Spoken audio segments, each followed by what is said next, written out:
How many leaks could a wiki leak if a wiki could leak leaks?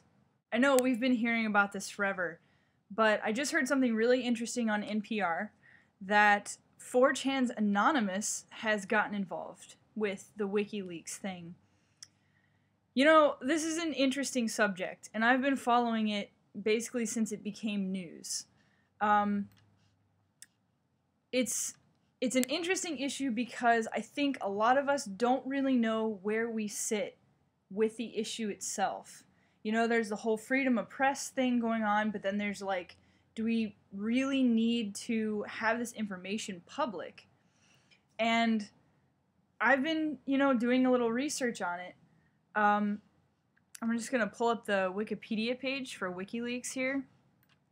So, up until November, I was almost 100% behind what WikiLeaks does. Let's see, okay. March 2010, WikiLeaks released a secret 32-page U.S. Department of Defense counterintelligence analysis report written in March 2008 discussing the leaking of material by WikiLeaks and how it could be deterred. April, a classified video of a Baghdad airstrike was released showing 2 Reuters employees being fired at. Okay, like, this is stuff that I can agree that it needs to be released.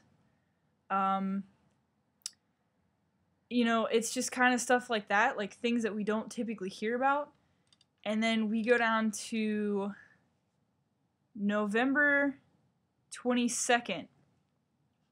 Now, this is when they released basically a large list of, this is what, it's under the United States Diplomatic Cables leak on Wikipedia, and it's described as a detailed correspondence between the U.S. State Department and its diplomatic missions around the world.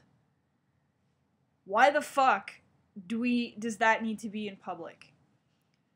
Freedom of press basically is for the good of the people. It's things like, this information is trying to be kept private because someone doesn't want to be found out that they're embezzling money from a company. It's for the public good. People need to know these things that are going on. Why would they decide that they need to release this document describing the U.S.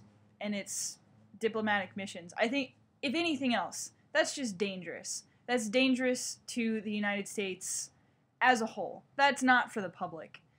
This is where I don't get behind WikiLeaks.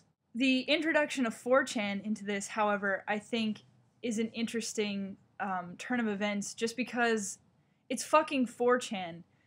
You cannot foresee what they're going to do and how they're going to do it. So far, okay, so PayPal, who has been supplying all of the money into WikiLeaks, all of the employees of WikiLeaks, and I believe Visa had something to do with that as well. Those two have officially said that we want nothing to do with this and we're going to stop payments. So Anonymous hacks PayPal and Visa, and for good measure, Sarah Palin's credit card, because why the fuck not? And I just think that it's interesting as hell that they're getting involved in this, because if you know anything about 4chan, they do it for the lulz. There's nothing behind this. Like, they're described as an amorphous group, and that's really the best description of what 4chan is. But I think that really it does make sense, because 4chan, they do a lot of things just because they know people are going to eat it up.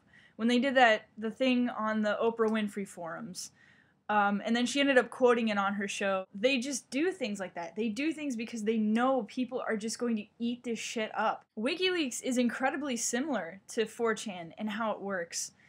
Okay, according to the Wikipedia page, on November 28th, WikiLeaks announced it was undergoing a massive distributed denial of service attack, which is the PayPal and Visa that I was talking about, but vowed to still leak the cables and documents via prominent media outlets including El País, Le Monde, Der Spiegel, and The Guardian and The New York Times.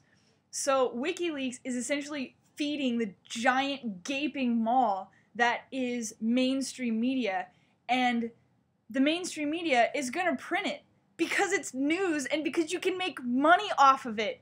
So it's like this horrible, fascinating cycle. You know, everybody has an opinion on this going on right now.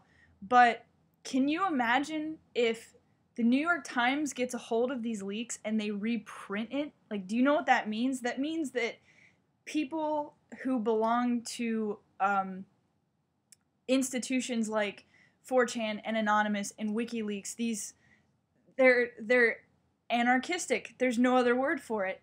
And people are just eating this shit up. It is absolutely fascinating. So while I don't agree with a lot of the things that WikiLeaks have leaked, especially recently, it's hard to say in a way that I am 100% against them either. So while all the mainstream media outlets do seem to be pretty against all of the things that they're leaking, they're still reprinting them. And they're still saying them again on the news and on the radio, etc. And that means that these anarchistic little cyber societies like WikiLeaks and Anonymous and 4chan and the myriad of others out there, that means that they've won.